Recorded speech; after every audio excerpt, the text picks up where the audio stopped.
O próximo 2 e 3 de decembro levará-se a cabo en Caracas o primeiro cumio da Comunidade de Estados Latinoamericanos e do Caribe, unha experiencia de integración dentro do hemisferio occidental, particularmente en América Latina, na que se reunirán 33 xefes de Estado e de Goberno de América Latina e do Caribe e que por primeira vez non contará coa presencia de Estados Unidos e de Canadá.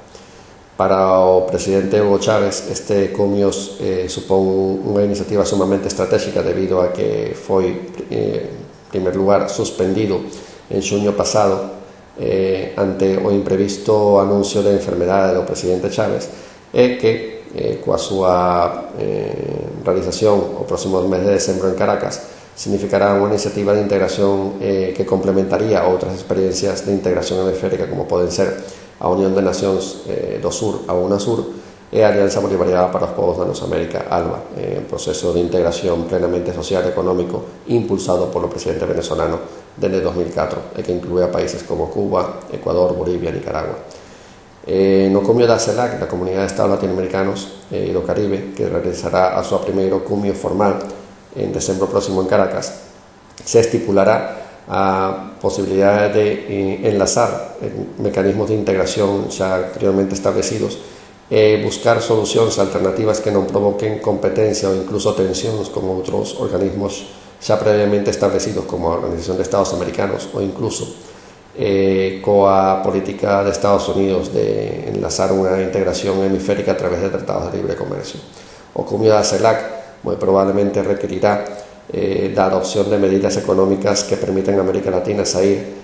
progresivamente da crisis económica global, aínda que os seus índices de crecemento e de estabilidade económica ilustran que esta rexión está desenvolvendo políticas eficaces para sair da crise e obviamente tamén albiscará a posibilidade de levar a cabo iniciativas que permitan superar os modelos económicos de desenvolvemento existentes nos últimos anos en América Latina.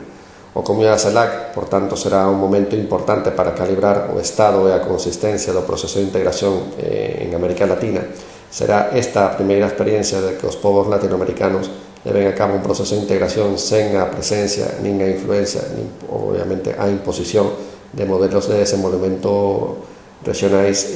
impulsados desde Estados Unidos e permitirá, de alguma forma, salientar ou calibrar ata que punto o proceso de integración hemisférico plenamente latinoamericano está avanzando a pasos agigantados sen provocar tensións nin competencias entre os seus países membros. Por tanto, o primeiro cumio da CELAC en Caracas abrirá unha nova forma de integración regional que incluirá obviamente os países latinoamericanos e do Caribe e que certificará ata que punto o proceso de integración latinoamericano está avanzando con gran consistencia ou, polo contra, pode verse diluído en diversas experiencias alternativas de integración que debiliten de alguna forma o seu acontecer político.